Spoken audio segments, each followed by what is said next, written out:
Hello everyone, good evening. Welcome back to Sri kitchen. ఈరోజు ఈ వీడియోలో రాజ్మాతో గ్రేవీ కర్రీ ఏ విధంగా తయారు చేయాలో చూద్దాము.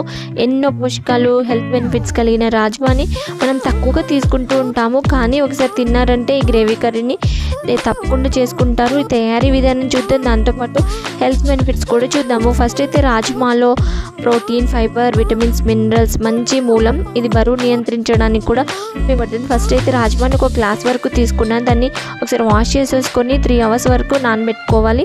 తర్వాత కుక్కర్లో 4-5 విజిల్స్ వచ్చే వరకు ఉడికించుకుంటే సరిపోతుంది. ఫస్ట్ అయితే ఆనియన్ని కట్ చేసుకొని మిక్సీ జార్లో మెత్తగా గ్రైండ్ చేసుకోవాలి. గ్రేవీ కర్రీ కోసం అయితే ఇంకా మనం టమాటా యూజ్ చేసే వాళ్ళు ఉంటే ఈ ఆనియన్స్ తర్వాత టమాటాని కూడా మిక్సీ జార్లో వేసుకోవచ్చు. ఒక కళాయి తీసుకొని అందులో ఒక 2 tablespoons వరకు ఆయిల్, 1 tablespoon గీ వేసేసుకోండి. ఇందులో దాల్చిన చెక్క, యాలకులు, అనాస పువ్వు వేసుకొని ఆ ఫ్లేవర్ అనేది బయటకు వస్తున్నప్పుడు మనం మిక్సీ జార్లో మెత్తగా గ్రైండ్ చేసుకున్న పేస్ట్ వేసుకోవాలి. రాజ్మా మెయిన్గా బరువు నియంత్రించడానికి, జీర్ణక్రియ వ్యవస్థకు, ఎముకల బలానికి, రక్తంలో చక్కెర స్థాయిని నియంత్రించడానికి, గుండె ఆరోగ్యానికి, మధుమేహానికి ఎంతగానో ఉపయోగపడుతుంది. ఆనియన్ పేస్ట్ అనేది పచ్చివాసన పోయే వరకు తిప్పుతూ ఉండాలి. కొంచెం ఎర్రగా వేగాలి. దానితో పాటు ఆయిల్ అనేది కొంచెం బయటకు వస్తున్నప్పుడు మనం అల్లం పేస్ట్ని కూడా యాడ్ చేసుకోవాలి.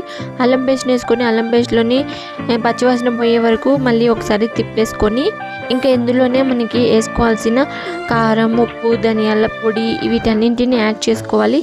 వీటన్నిటి తర్వాత రాజ్మాని కూడా యాడ్ చేసుకున్నట్లయితే ముక్కకి బాగా పడుతుంది. మనం ముక్క తినేటప్పుడు ఆ ముక్కకి ఇవన్నీ ఫ్లేవర్స్ పట్టి ఇంకా టేస్టీగా ఉంటుంది. మన హెల్త్ బెనిఫిట్స్తో పాటు కొన్ని దుష్ప్రభావాలు కూడా ఉన్నాయంటున్నారు. దానికి గల కారణం కొంతమందికి ఎలర్జీ సమస్యలు ఉంటాయి, వారు తీసుకోకపోవడం మంచిది. అదేవిధంగా రాజ్మాలో పొటాషియం ఎక్కువగా ఉండడం వలన కిడ్నీ సమస్యలు ఉన్న వారికి మరీ ఎక్కువ అవుతాయని చెప్తున్నారు.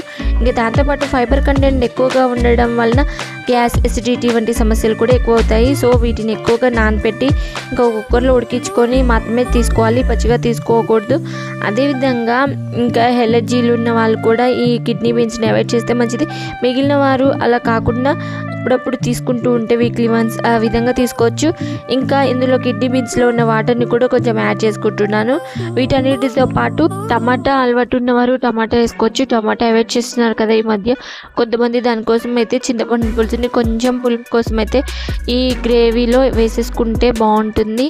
ఒకసారి టమాటా యూజ్ చేయాలనుకుంటే యూజ్ చేయొచ్చు, లేదంటే చింతపండు పులుసునైనా తీసుకోవచ్చు. ఇప్పుడైతే ఈ వీటిని వేసిన తర్వాత ఒక 2 నిమిషాలు ఈ విధంగా ఉంచాక ఇందులో కొబ్బరి పొడిని కూడా ఒక 2 స్పూన్లు యాడ్ చేసుకోవాలి. దీనివల్ల మనకి గ్రేవీ కర్రీ అనేది చాలా టేస్టీగా ఉంటుంది. పులుపు, కొబ్బరి పొడితో కలిసిన ఈ గ్రేవీ కర్రీ చాలా టేస్టీగా ఉంటుంది. చపాతీలోకైనా, రైస్లోకైనా ఈ విధంగా ఒక 2 నిమిషాలు మూత పెట్టిన తర్వాత ఇందులో కస్తూరి మెతి కూడా యాడ్ చేసుకుందాం. ఫైనల్ కస్తూరి మెతి వేసినట్లయితే ఈ గ్రేవీ కర్రీకి టచ్అప్ అనేది బాగుంటుంది, ఇంకా టేస్టీ వస్తుంది.